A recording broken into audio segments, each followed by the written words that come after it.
Hello guys, welcome back to my channel. Welcome to Finance Market. Welcome to another video. Guys इस video के अंदर हम लोग बात करेंगे रिलायंस कैपिटल लिमिटेड से जुड़ी हुई एक बहुत बड़ी अपडेट है।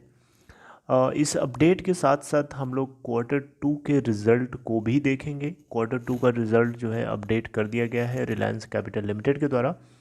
तो रिज़ल्ट को देखेंगे और इसके साथ साथ में रिलायंस कैपिटल की तरफ से क्या कहा गया है, ये एक बहुत बड़ा कंसर्न है। कैपिटल रिलायंस कैपिटल लिमिटेड के एग्जिस्टेंस का सवाल है। इसके ऑन गोइंग कंसर्न को लेकर के बहुत बड़ा क्वेश्चन मार्क है। उसके लिए रिलायंस कैपिटल ने एक हिंट के ज़रिए बताया है कि क्या ये एग्जिस्ट करेगी या फिनिश हो जाएगी। इसके ऊपर भी हम लोग अभी बात करेंगे। इसी न्यूज़ के ज़रिए मैं आपको अपडेट करूँगा। फर्स्ट ऑफ ऑल मैं आप लोगों के साथ यहाँ पे शेयर कर लेता हूँ रिलायंस कैपिटल के क्वार्टर 2 के रिज़ल्ट को लेकर के। होपफुली आपको स्क्रीन जो है विजिबल होगी, दिखाई दे रहा होगा एक एक चीज़। तो देखिए यहाँ पे साफ साफ लिखा है ऑन फ्राइडे जो है रिलायंस कैपिटल लिमिटेड की तरफ से रिज़ल्ट को डिस्क्लोज़ कर दिया गया। तो यहाँ पे अगर आप देखें तो कॉन्सोलिडेटेड नेट लॉस जो इनको हुआ है सितंबर 2020 क्वार्टर में 2577 करोड़ का है। ठीक है। और अगर आप सितंबर 2019 में देखेंगे तो इनको जो नेट कॉन्सोलिडेटेड लॉस हुआ था वो 96 करोड़ का हुआ था। फ्राइडे के दिन जो है रिलायंस कैपिटल लिमिटेड ने अपने multi fold widening consolidated net loss को रिलीज़ किया। ठीक है। और अगर हम बात करें क्वार्टर फर्स्ट की यानी जून 2020 क्वार्टर की, तो यहाँ पे इनको जो कंसोलिडेटेड नेट लॉस हुआ है वो है 1095 करोड़ का।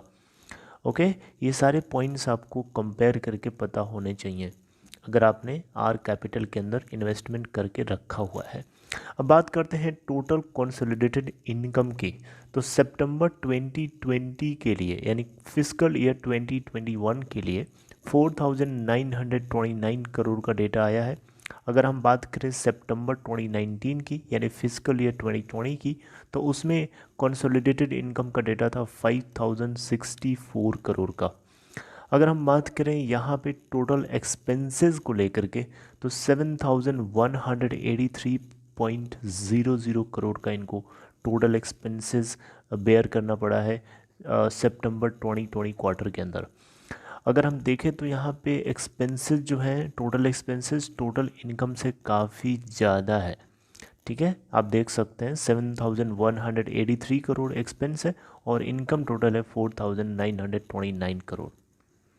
अगर हम बात करें लास्ट ईयर के सेम क्वार्टर यानी सितंबर 2019 की, तो जो टोटल एक्सपेंस था वो 9042 करोड़ का था।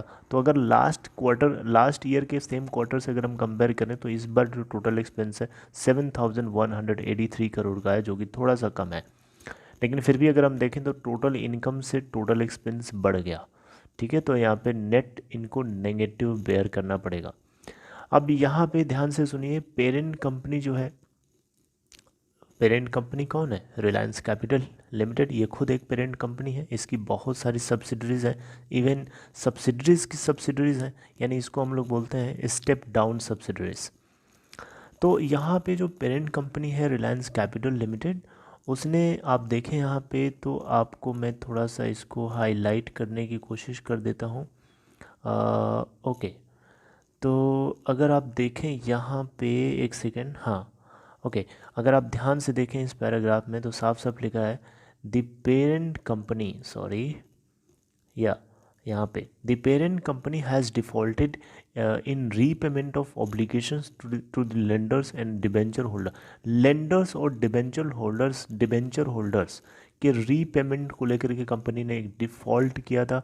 बहुत सारे लॉसेस देखने को पड़े, जो इंडिकेट करता है, यहाँ देखिए साफ साफ लिखा है, ये देखिए इस लाइन में, मैं आपको हटा देता हूँ फिर आप देखिएगा। ठीक है, इस पैराग्राफ में ध्यान से देखें।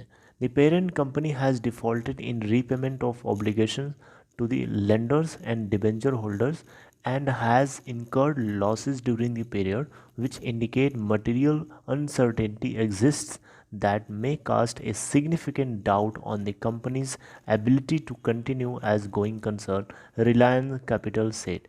तो आपने ध्यान से देखा इस पैराग्राफ में रिलायंस कैपिटल के एग्जिस्टेंस को लेकर के रिलायंस कैपिटल ने साफ साफ बोल दिया है कि इतना सारा लॉस है और इतने सारे डिबेंचर और लेंडर के जो ऑब्लिगेशन से रीपेमेंट को लेकर के, इस सब चीज़ों को देखते हुए ऐसा लगता है कि कंपनी के एग्जिस्टेंस को लेकर के काफ़ी अनसर्टेनिटी बनी है। ठीक है। फर्दर यहाँ पे जो कंपनी की तरफ से कहा गया कि further it's said that company is in process of meeting its obligations by way of time bound monetisation. आपको ये चीज़ मैंने बताई थी कि जो रिलायंस कैपिटल लिमिटेड है अपने सब्सिडरीज और कुछ इसके मोनेटाइजेशन मोनेटाइज्ड एसेट्स को मोनेटाइज कर रहा है ताकि अपने ऑब्लिगेशंस को मीट कर सके। और यहाँ पे दो डिबेंचर ट्रस्टी और जिसको हम विस्ट्रा है और डिबेंचर होल्डर्स, इन दोनों के ऑब्लिगेशंस को मीट करने के लिए कंपनी अपने एसेट्स और सब्सिडरीज को मोनेटाइज कर रही है टाइम बाउंड मैनर से। नेक्स्ट पेज पे हम लोग आ गए। यहाँ पे ध्यान से देखें तो यहाँ देखिए क्या लिखा है, कमेटी ऑफ डिबेंचर होल्डर्स। ठीक है, इन्होंने क्या किया था कि जो रिलायंस कैपिटल लिमिटेड है इसके सब्सिडरीज को मोनेटाइज करने के लिए ये एक EOI यानी एक्सप्रेशन ऑफ इंटरेस्ट को इंटरेस्ट लिया था। यहाँ ने EOI को इनविटेशन भेजा गया था 31 अक्टूबर 2020 को इशू किया गया था और यहाँ पे बहुत सारे लोगों ने अपने इंटरेस्ट को, एक्सप्रेशन ऑफ इंटरेस्ट को फाइल करना था बेसिकली। कंपनी यहाँ देखें तो किन किन चीज़ों में इंगेज है, अगर आप इसको देखें तो यहाँ से देख सकते हैं ये फाइनेंस में इंगेज्ड है, इन्वेस्टमेंट एक्टिविटीज़ में इंगेज्ड है, लाइफ एंड जनरल इंश्योरेंस से इंगेज्ड है, कमर्शियल फाइनेंस, फिर आपका home finance and other financial services में ये इन्वॉल्व है। इसके अलावा अगर आप देखें तो रिलायंस कैपिटल जो है होम फाइनेंस एंटिटी को सीज कर चुकी है। यहाँ देख सकते हैं Reliance Capital said that its home finance entity cease to be its subsidiary with effect from 5 March 2020। 5 March 2020 से आगे रिलायंस कैपिटल की सब्सिडरी नहीं है फाइनेंस, होम फाइनेंस वाला पार्ट। यहाँ पे अगर हम देखें तो लिस्टेड सिक्योर्ड, अब देखिए यहाँ पे कौन कौन है नॉन NCDs मतलब नॉन कन्वर्टेबल डिबेंचर्स, जो कि सिक्योर्ड पार्ट है जिसकी टोटल कैपिटल बनती है 14,827 करोड़। ये इतना पे करना है आर कैपिटल कहाँ से पे करेगी इतना? अपने नॉन NCDs को, यानी नॉन कन्वर्टेबल डिबेंचर्स जो सिक्योर्ड रूप में है। ठीक है, जिनकी एग्रीगेटेड अमाउंट है 14,827 करोड़। तो यहाँ साफ साफ लिखा है कि कंपनी ने अपने इमूवेबल प्रॉपर्टी और प्रेजेंट और future book debts, business receivables, investment property among other asset,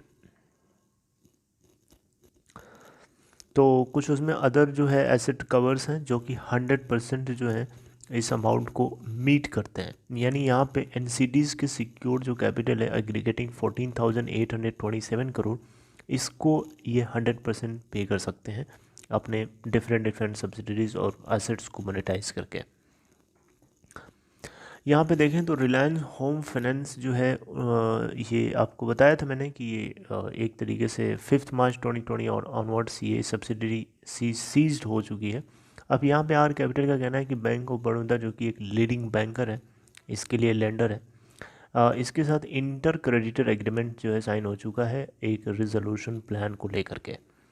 अब यहाँ पे अगर देखें तो कंपनी के पास कंसोलिडेटेड रिजल्ट रिलीज़ हो गया सितंबर 2020 का, जो कि फाइनेंशियल स्टेटमेंट्स को साफ साफ दिखाता है कि क्या किसी सिचुएशन, और ये जो भी डेटा रिलीज़ किया गया है ऑन गोइंग कंसर्न को लेकर रिलीज़ किया गया, यानी सिचुएशंस अभी करंटली क्या चल रही है, कंपनी के साथ क्या चल रहा है, उन सब चीज़ों को देखते हुए रिलीज़ किया गया है।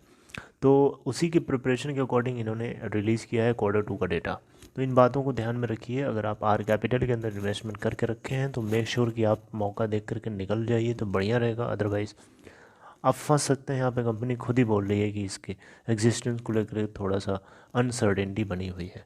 So this is all about this video. I hope you liked it. If you liked it please give a thumbs up to this video. If you want to share your own opinion or any sentiment regarding this, let me know in comment box. If you haven't subscribed this channel Finance Market, please do so and hit the bell icon to get notifications timely. And if you want to open Demat or trading account, check the description box of this video. So take care. Thank you.